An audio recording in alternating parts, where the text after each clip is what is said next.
Et yo tout le monde, c'est Cyclisme 3D. J'espère que vous allez bien.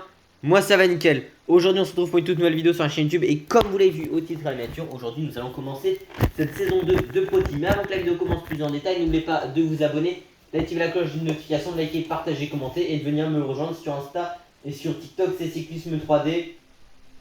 Au programme aujourd'hui donc le mercato de la saison 2, que je vous en parle depuis très longtemps, dès les premiers épisodes limite de la série qui remontent au mois de juin. Et puis, c'est 3 jours à la Provence. La saison est finie, vous avez atteint le rang 2 du classement Pro Cycling Pack et vous recevrez 3 500 000 euros supplémentaires pour votre budget en guise de récompense. On peut avoir jusqu'à 15 coureurs pour faire ton effectif. Vous pouvez recruter des coureurs ayant une note générale maximale de 85. Certains coureurs sont moins exigeants. Il est donc possible que vous puissiez embaucher des coureurs de niveau supérieur. Ok, très bien. Bah déjà, donc, il y a... Déjà, on va avoir Poga et tout, hein. David, ça va pas de problème. Donc Pogacar, on va essayer de l'avoir en saison 3. On va regarder une base française, mais aussi avec pas mal de jeunes coureurs, évidemment. Ce qui est un peu là, pas mal ces derniers temps. On va garder quelques cadres, mais on se retrouvera tout de suite, de toute façon, avec cette nouvelle équipe qui s'annonce vraiment, vraiment sympathique. Je vais pas vous le cacher que cette équipe est pas mal, je pense. Eh bien, je crois qu'on a pris cette équipe et en vrai, on a une très très grosse équipe. Je vais pas vous le cacher. On a vendu toute l'équipe parce que je voulais dégager Pity, qu'en fait, il faisait partie de la carte de protégé de David. Donc, j'ai pas eu le choix au début. C'était tout le cas aussi de le Witou, ça je sais pas compris pourquoi, mais du coup, on a Lenny Martinez, David Godu-Steffi qui ne bouge pas, tout comme Romain Grégoire et Valentin Madouas. Au final, j'ai gardé que 5 coureurs, je voulais en garder plus de base. Et 6 avec Quentin Paché, pardon. Donc, on en garde 6. C'est très très français, hein, l'équipe, je vais pas vous cacher pour le moment. Mais on a des nouveautés avec Christophe Laporte. 79 plaines, 76 de sprint, 77 accélération, 76 vallon, 69 moyenne montagne, 64 montagne, 73 chrono, 77 prologue, 79 endurance, 77 résistance, 78 pavé, agité A et récupération B. Il sera là pour le sprint, mais aussi avec son maillot de champion d'Europe pour les Flandriennes. Même si pour les Flandriennes on avait déjà Steffi et Val. Et cette équipe des Flandriennes elle s'est encore plus agrandie vu qu'on a Mats Pedersen. En vrai je voulais un sprinter, j'ai pris Pedersen. 81 plaine, 78 sprint, 76 axel, 75 vallon, 70 moyenne montagne, 61 montagne, 76 chrono, 78 prologue, 80 endurance, 79 résistance, 80 pavé, agité A et récupération B. Honnêtement en sprint il est meilleur que Christophe de manière générale, mais en vallon Christophe est meilleur que lui. Donc est-ce que ce serait pas plus judicieux vu qu'il est meilleur en pavé et en sprint? Mais en axel, je crois que Christophe est meilleur que le axel. Ouais, c'est ça.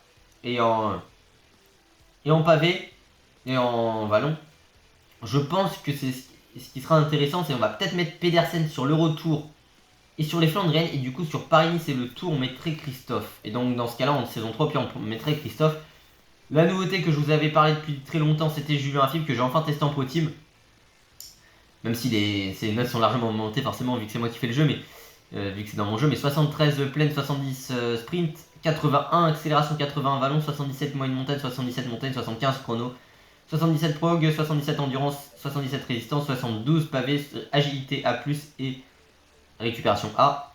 McNulty que j'ai mis aussi, 77 plaine, 68 sprint, 69 axel, 78 vallon, 80 moyenne montagne, 75 montagne, 79 contre-amont, 79 prologue, 75 endurance, 75 résistance, pavé 66, agilité B, récupération B.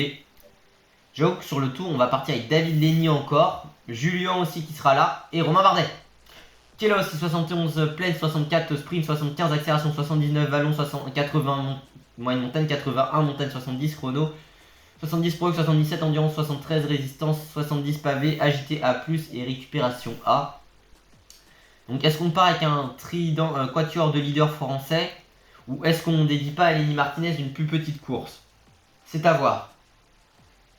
Mais dans ce cas-là, on a également, j'en avais parlé depuis très longtemps évidemment, en tout cas oui, en tout cas ça germait dans ma tête, c'est Pavel Sivakov, le 9ème de la Vuelta IRL, qui a fait top 10 sur le Lombardie en étant très fort. C'est 73 plaines, 58 sprint, 66 accélération, 78 vallon, 78 moyenne montagne, 78 montagne, 72 chrono, 70 prologue, 74 endurance, 75 résistance, 66 pavé, AJTC et récupération B. De toute façon, Sivakov, ses courses, généralement, c'est Tour de Burgos, Tour de Pologne, Vuelta et semi-classique italien où il est très fort. Et puis Isaac Del Toro pour terminer, la pépite du cyclisme mexicain et mondial, le vainqueur du Tour de l'Avenir 2023, 72, il n'y a pas de sprinter mais on a 2 polyvalents qui ont des énormes points de vitesse, 72 plaine 67, sprint 73, accélération 75 vallon, 73 moyenne montagne, 72 montagne, 73 chrono, 73 prologue, 70 endurance, 72 résistance, 65 pavé, agité D et récupération C, sachant que sur ce tour il n'y a qu'un chrono,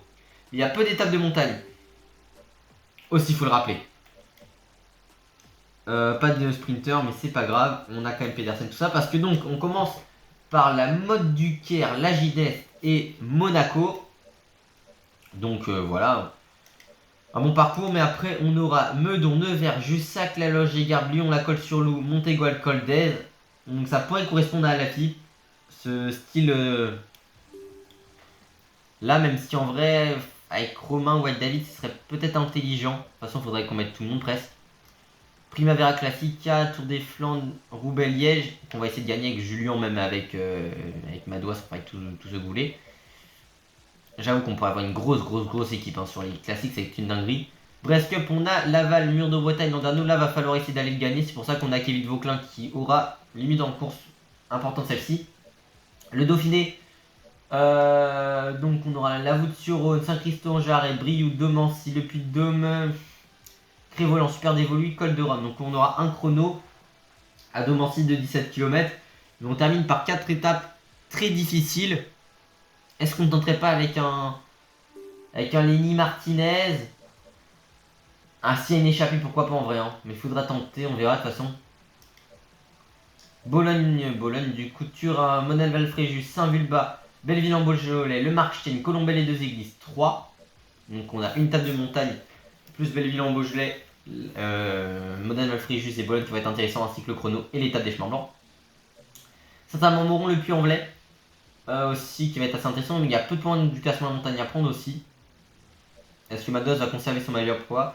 Villeneuve sur Lot, Pau, Cauterets-Cambas, Plateau de Beille, Nîmes, Gap, Barcelonnette, Alpe d'Huez, Nice, Champs-Élysées.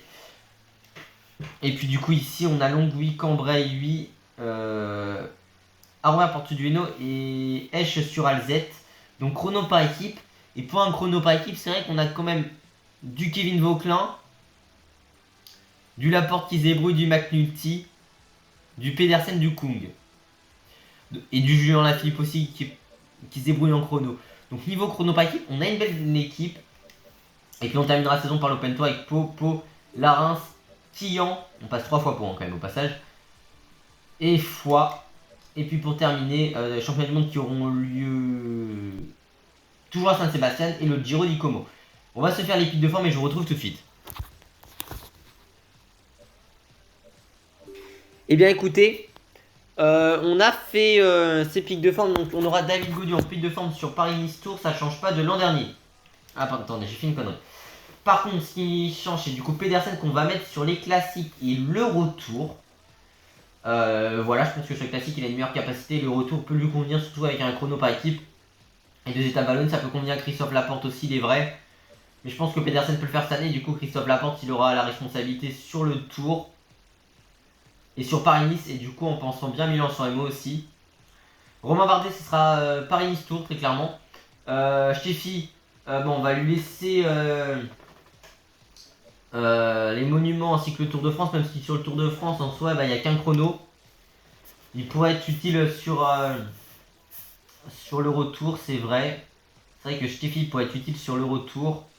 Après sur le tour on aurait besoin de lui, mais vu qu'il n'y a qu'un seul chrono, en 3ème semaine, même des échappées peuvent aller au bout de manière générale, donc il faudra voir. Mais s'il n'y a pas d'extraction, après on aura quand même du monde, hein. On aura quand même en forme classique du Madouas entre autres, ou du Christophe Laporte s'il le faut. Julien Philippe, on n'a pas fait de dessin, très clairement c'est classique tour, voilà. Lenny Martinez, je lui ai mis Paris-Nice, donc San Remo aussi, ainsi que le Dauphiné, on va le tester. Il aura une carte de leader. Christophe Laporte, lui, ce sera donc Paris-Nice, Milan-San Remo et Tour de France. Madouas, il change pas, c'est classique tour. Avec la Brest Cup, pourquoi pas, et le retour, il peut tenter des choses. Pavel Siakov, on lui a mis le Dauphiné et l'Open Tour, qui peut être intéressant en fin de saison. Il y aura peut-être des opportunités dessus. J'ai mis McNulty aussi, je lui ai mis le Dauphiné, je lui ai mis 3 jours la Provence, qui peuvent être assez intéressants, des courses pour puncher comme les 3 jours de la Provence. Et il peut y avoir des ouvertures en fin de saison sur les 3 jours de... Enfin sur le Dauphiné, il peut y avoir des ouvertures pour Baroudeur où ça peut lui convenir. Sivakov en chrono il peut se débrouiller, mais j'ai surtout mis, déjà j'ai mis Romain Grégoire sur les classiques et le Tour. Mais Vauclin je l'ai mis, 3 jours de la Provence, enfin Brest Cup pardon. Et du coup en ce qui le concerne je l'ai mis aussi cet enchaînement des... de l'Open Tour, oui, je vais enfin y arriver. Et Paché je lui ai mis les 3 jours de la Provence, ça peut être assez sympa. Et la Brest Cup. Voilà, et on essaiera de la gagner. Et puis j'ai mis Del Toro, je l'ai mis comme ce qui était prévu, 3 jours de la Provence. Et Brest Cup, on essaiera d'envoyer une belle équipe sur la Brest Cup. Mais de manière générale, on a une assez belle équipe un peu partout. Et on va se retrouver tout de suite pour ce début de saison. Allez, on se retrouve dans le final de la première course de la saison. On a gagné le premier sprint intermédiaire du peloton, deuxième on s'est fait gêner par Pedersen et du coup on fait que 12ème. On n'envoie personne à l'avant aujourd'hui, c'est vrai que les points sont toujours assez importants au niveau du classement de la montagne. Mais aujourd'hui j'avais pas envie, après est-ce qu'on avait l'équipe pour en soi, j'ai envie de garder tout le monde au chaud. C'est vrai que l'an dernier on le faisait sur TD23 notamment avec Vauclin par exemple. Mais Romain Grégoire sur cette étape-là. Mais j'ai envie franchement de garder, pourquoi pas Isaac Del Toro pour la dernière étape, Del Toro Paché pour justement aller chercher des points. Par contre on est un peu loin là, faut essayer de remonter avec Christophe. Un sprint en faux plat montant qui va être assez difficile, on le sait. En tout cas ce final on a la mode du Caire aujourd'hui. Pour ce final d'étape. Salon de Provence.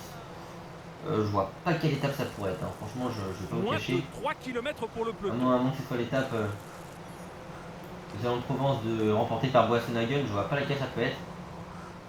Mais donc dans l'autre sens, 2017 ça pourrait être ça. Et on est ex-champion d'Europe, Christophe Laporte évidemment, le vainqueur de Paris Tour de cette saison. Fait des problèmes je crois, déjà grippe intestinale et je crois blessure au niveau de la selle où il a dû être opéré entre San Remo et Roubaix. Où il a eu ces 2 blessures et maladies là, plus la chute sur le Giro, un tour en tant qu'équipier, alors qu'en 2023 il est champion d'Europe, vainqueur de 2 étapes ainsi que le classement par points sur le critérium du Dauphiné, et qu'en 2022 il remporte 20 Mévinges, vice-champion du monde, une étape sur le Tour, une étape sur Paris-Nice avec le port du maillot jaune comme sur le Dauphiné d'ailleurs, et une étape plus le général sur le Tour du Danemark. Allez, on est obligé de lancer maintenant. Avec Christophe Laporte, on s'est totalement fait enfermer. Vous l'aurez remarqué par Freivike notamment au début. Allez Christophe, fait par l'état de puissance ici sur cette ligne d'arrivée. Allez Christophe, mais ta mère! On est à 7 km 200 de la première arrivée de la saison. Bon, je relance parce que ça m'a saoulé à un moment. C'est pour ça que là, le son il sera très bizarre. Enfin, il y aura sûrement un problème au niveau du son ici. C'est parce que vous savez quoi? Ce jeu m'a saoulé, je me suis fait bloquer avant le dernier kilomètre et dans mon sprint également. Donc autant vous dire que ça me fait pas mentir de pas jouer à TDF pendant 3 semaines presque. Mais enfin depuis que j'ai tourné les 2 derniers épisodes de Pro Team, quoi, enfin les 2 épisodes de l'Open Tour. Franchement TDF ça me manque pas tant que ça de pas y jouer spécialement, à part pour les vidéos de Pro Team, étant donné qu'en Pro Leader je ne peux plus jouer au jeu. Alors vous avez encore des épisodes de Pro Leader qui sortent, oui, mais c'est parce que j'avais 15 épisodes, même oui, plus de 15 épisodes d'avance au Pro Leader. Même plus de 20 en vrai, à un moment. Mais voilà, depuis début septembre, je ne peux plus avancer en Pro Leader. Parce qu'on me met que les données sont corrompues. Alors je veux bien avoir relancé à plusieurs reprises à un moment parce que le scénario de course ne me convenait pas à pas mal de reprises et pour que mon corps gagne, mais c'est aussi parce que j'ai de l'objectif de quart dedans. Mais autant vous dire que ça m'a un peu saoulé, je vais pas vous cacher. Mais bon. En tout cas, on se retrouve du coup dans le final de cette première étape. On va prendre notre gel rouge. D'ailleurs, si vous savez ce qu'on va faire, on va relancer parce que j'ai pas envie de me faire enfermer. Ce qui m'est arrivé justement la première fois que j'ai fait cette séquence là. Et ça me saoule ce jeu. De se faire enfermer à chaque fois, c'est une dinguerie. Tu suis les roues, il y a un mec devant toi. Là, c'était Freivike qui m'a bloqué. Puis après, dans le sprint, je me suis fait gêner par un mec qui avait plus d'énergie. Bah, regardez, ça va arriver de nouveau. Commençons le briefing. Voilà. Pour lancer Pasqualone. Même si là c'est un peu mieux peut-être, on va lancer notre sprint avec Christophe Laporte très clairement. Sur la gauche de la route, allez Christophe. Est-ce qu'ils vont pouvoir arriver à tenir? Parce que on est parti très très tôt quand même. Christophe Laporte, on va finir une 10e. Bah écoutez, c'est nul comme d'habitude, hein. Vous connaissez mon niveau en sprint. Malheureusement, Christophe Laporte, on n'arrive pas à s'imposer aujourd'hui. Après, l'étape de demain peut nous convenir, certes. Mais c'est une déception, forcément. On est parti de trop tôt sur un sprint en faux plein montant. Notre barre rouge a été épuisée trop rapidement. Malheureusement.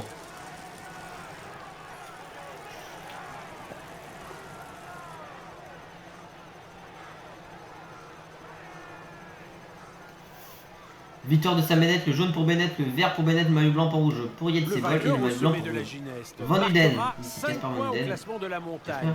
20 points au classement par point et empochera 10 secondes de bonification. Un point, une bonne opération à tout. Sam Bennett, le l'Irlandais de la AG2R, Décathlon AG2R la mondiale, pardon.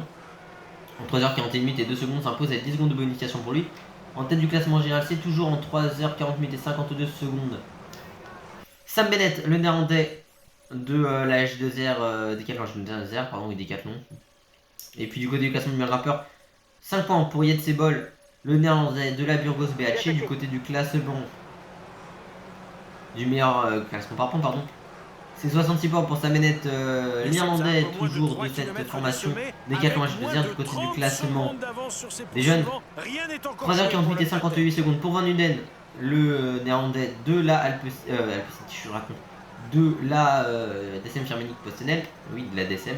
Et la Astana Kazakhstan Team est en tête du classement par équipe en 11h, 3 minutes et 6 secondes. Et puis du côté du classement de la combativité, 139 km pour Yates Bol, le néerlandais de la Burgos BHC. Bon, on n'écrase pas ce début de saison pour le moment, mais on a notre étape à aller chercher.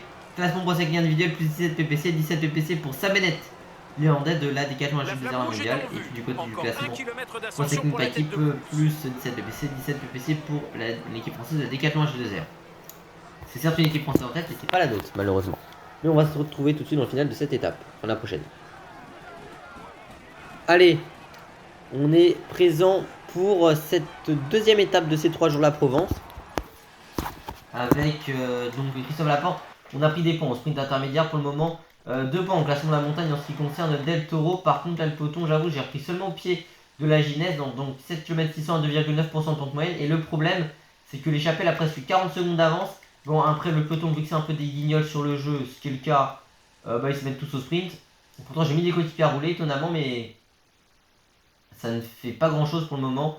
Il y a un groupe de compte, hein. Del Toro, il a dû attaquer 8 fois pour pouvoir revenir. Et putain, mais ça s'observe, les gars, bordel! Mais quel jeu de merde, TDF! Tu demandes à tes coéquipiers de rouler à 100 déjà, ils sont même pas en train de rouler, tes coéquipiers. Je suis désolé, mais à un moment, les gars, mettez-vous à rouler. L'échappée va pas aller au bout quand même. Cette étape est pour lui. Il a été le plus fort. Parce que à un moment, ce jeu, voilà. On peut dire que le tour se passe. Il joue les tout premiers. Pourquoi je fais encore des vidéos sur TDF? Des fois, je me pose vraiment la question. Qui en soi est légitime, hein, je pense.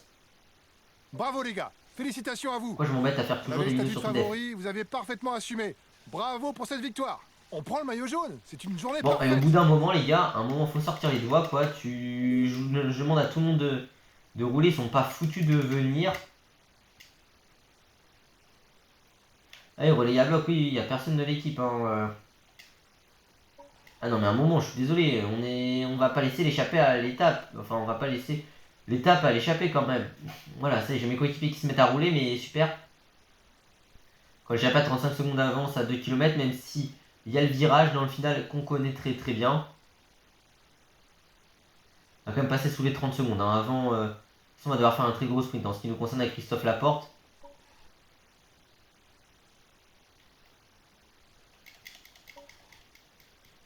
Putain, mais c'est un jeu de merde, TDF, bordel.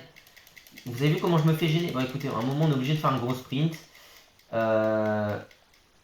qu'il y a quand même le fameux virage ici qui peut nous aider à les gagner. Non, mais au bout d'un moment, quel jeu de merde, TDF, je suis désolé, au bout d'un moment. C'est la dernière étape. C'est un parcours vallonneux. Et bah, du coup, c'est pour la deuxième fois de la vidéo, je refais une séquence. Et à un moment, ce jeu, il commence à vite me saouler. À 20 bornes de l'échappée, 20 km de l'arrivée, échappée à moins de 30 secondes avant, je mets à rouler des coéquipiers à 100, puis à 110, depuis très exactement 8 km. Ils sont pas foutus de réduire l'écart. Non, mais à un moment, Stanid, vos jeux, ça va bien 2 secondes. Hein.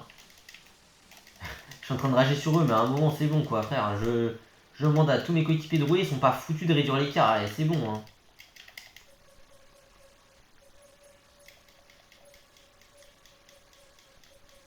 On va parler français, tu demandes à tes coéquipiers de rouler à 110. Même s'il y a des portions descendantes ou quoi, ou en faux plat, l'écart il réduit pas. Pareil, regardez, le peloton monte au sprint, on perd du temps sur l'échappée, mais c'est pas normal. Je suis désolé, j'ai mon équipe elle est au sprint. J'ai mis Vauclin, j'ai mis Del Toro, même s'il a roulé beaucoup dans l'échappée, qu'il a pris 2 points en classement de la montagne aujourd'hui. J'ai mis Paché, là j'ai envie de mettre McNulty du coup. Vauclin qui est pas remonté alors que ça fait juste 15 secondes qu'il est censé rouler, mais c'est la logique TDF. Ah non mais ce jeu vraiment au bout d'un moment, faut dire les termes quoi, au bout d'un moment ce jeu il est bugué hein.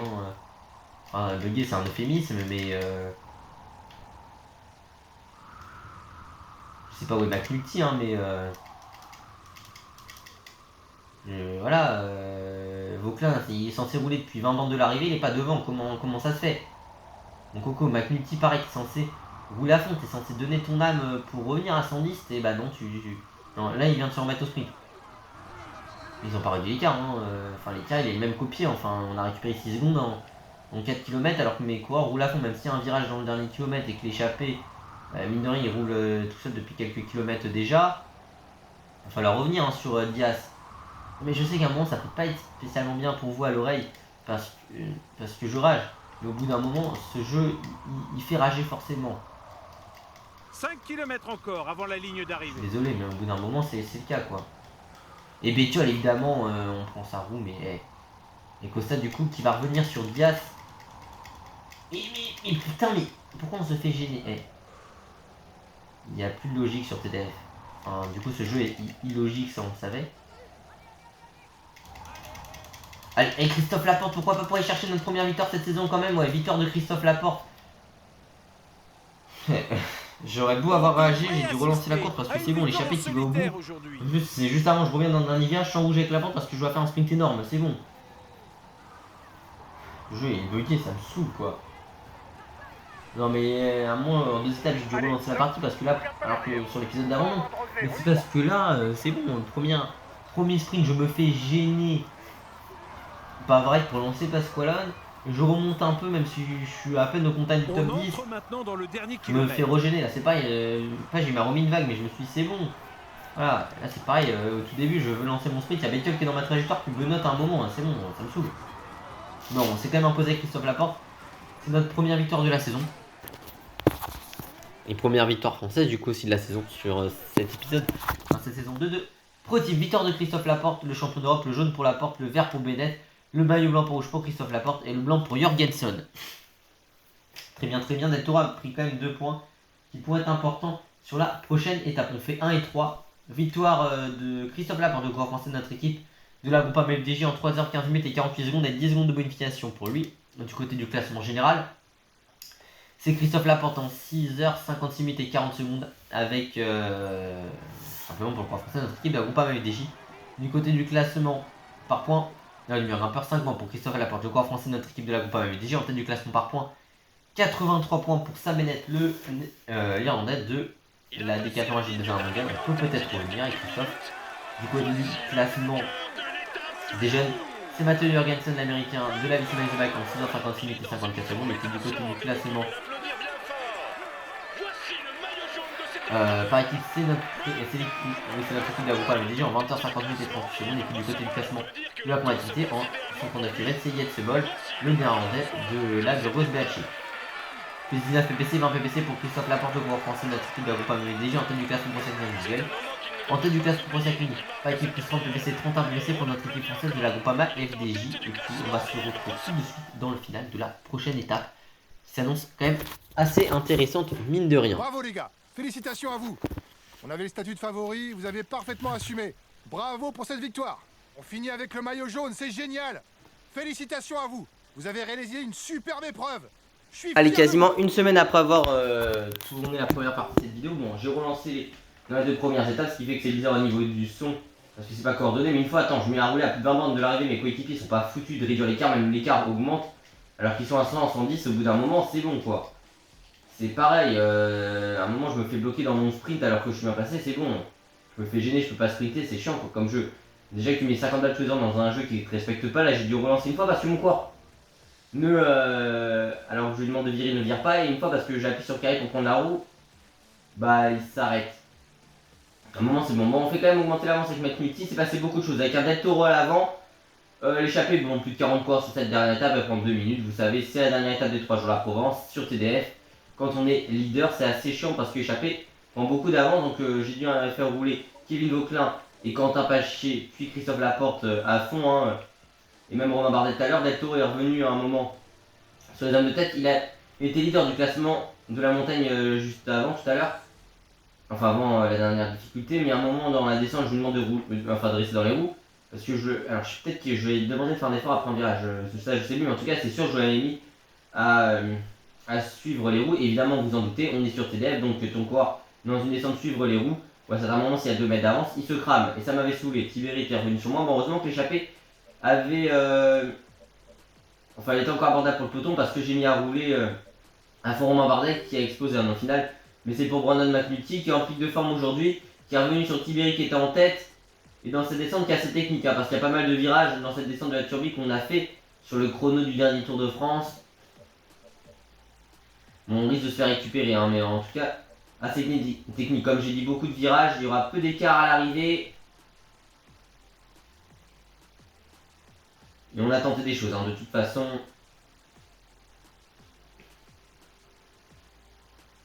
C'est pour ça que je rage sur ce jeu, mais quand on respecte pas ses joueurs, au bout d'un moment, voilà. Mais en tout cas, j'ai fait rouler mon équipe toute la journée, ça c'est sûr.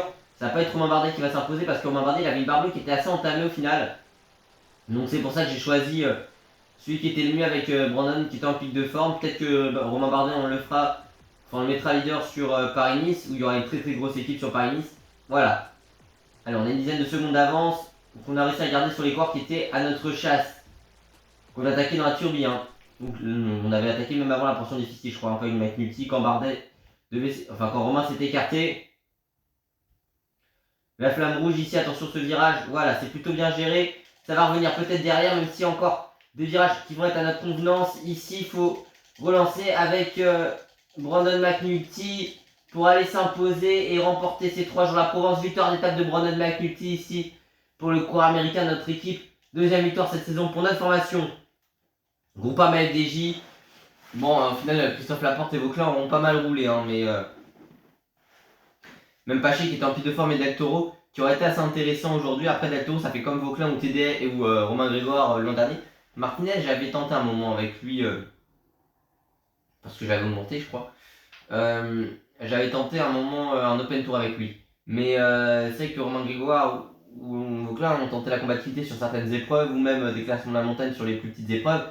Là, on peut jouer avec eux. Bah, des victoires, on rien que Vauquelin, pas Vauquelin, mais rien que. Enfin, s'il gagne l'Open Tour dans cette save. Et en pro team, il nous fait top 10 sur le tour avec les statistiques que je vais augmenter. Mais si on regarde, Romain Grégoire gagne une table sur le tour avec lui. Donc, ça c'est intéressant. Victoire de Brandon aujourd'hui au général. Normalement aussi. On remporte pas le verre avec Christophe Laporte par contre. Ça c'est dommage, il y avait beaucoup trop de coureurs devant. Mais victoire de Brandon McNulty. Le maillot vert est pour Sam Bennett, le maillot blanc par rouge sera pour Isaac Del Toro. Après c'est vraiment un parcours, hein. Comme la Brest Cup qui peut convenir à McNulty, c'est pour ça que sur la Brest Cup, alors la Brest Cup il sera en forme classique, mais sur la Brest Cup j'ai mis Kevin Vauquelin pour le chrono. Hein. Et le maillot blanc il sera pour Ilan Wilder. Donc vraiment Vauquelin, c'est pas sur sa épreuve qu'il allait être leader, très clairement, on lui avait dit. Hein. Del Toro il sera aussi bien sur la Brest Cup, on va essayer de tenter des choses avec lui, mais bon. En tout cas, victoire de Brandon McNulty, le coureur américain de notre équipe de la Groupama FDJ en 3h14 minutes et 1 seconde avec 10 secondes de bonification pour lui. Du côté du classement général, c'est Brandon McNulty, le coureur américain de notre équipe de la Groupama FDJ en 10h10 minutes et 45 secondes du côté du classement du meilleur grimpeur. 8 points pour Isaac Del Toro, le coureur mexicain de notre équipe à la Groupama FDJ, on fait le triplé, tout va bien. Du côté du classement par points, 83 points pour Sam Bennett, l'Irlandais de la D88 des Arts mondiales où on a 8 points. Il avait 12 points d'avance aussi hein, sur Tyson. Avec Laporte, on est deuxième. Du côté du classement des jeunes, Ilan Wilder en 10h10 minutes et 58 secondes pour le Belge de la Soudal Quick Step. Du côté du classement par équipe, C'est l'équipe britannique de la Ineos Grenadier. En 18h34 minutes et 30 secondes, on se bat comme la Visma Isabel qui est du côté du classement de la quantité. C'est Isaac Del Toro avec 155 km pour lui. Le Mexicain, notre équipe de la groupe FDJ, donc il ramène 2 classements annexes, Isaac. 2 victoires d'étape pour nous, plus le général, c'est quand même convenable, plus 33 PPC. 41 PPC pour Alexei Lysenko qui est en tête du classement pour sa clé individuelle. Ouais, en vrai, ok. Parce qu'il y avait eu des points la veille, du coup, du côté du classement Pro Cycling par équipe. Plus 64 PPC, 95 PPC pour notre équipe française de la groupe FDJ. On est en tête dans ce classement, mais c'est pas forcément tant évident que ça. Mais bon, en tout cas, nous, ce qui est sûr, c'est qu'on va se retrouver. J'allais dire tout de suite, mais non. On va se retrouver très bientôt pour la suite de cette série sur notre Pro Team du jeu Tour de France 2024. Avec du coup, quand même, Meudon, Nevers, Jussac sur Spa-Nice, puis Loge et Garde, Lyon, Col-sur-Loup, Montégoal, Col d'Est. Il y aura beaucoup de choses à se faire très prochainement. Est-ce qu'on mettra Romain Bardet ou David Gaudu du leader? On verra. En fonction de la forme de chacun. Lenny sera aussi en pic de forme, mais Lenny, je pense que le Dauphiné pourra être intéressant pour lui. On aura aussi Sivakov en forme et McNulty. Et puis on aura un Christophe Laporte qui sera en pic de forme avec du Pedersen, du Kung et du Alaphilippe. Ça va être une équipe assez intéressante. Bref, en tout cas, j'espère que cette vidéo vous a plu. Si c'est le cas, n'oubliez pas de vous abonner, d'activer la cloche de notification, liker, partager, commenter, de venir me rejoindre sur Insta et sur TikTok. C'est Cyclisme 3D pour tout bien. À la prochaine. Ciao, ciao.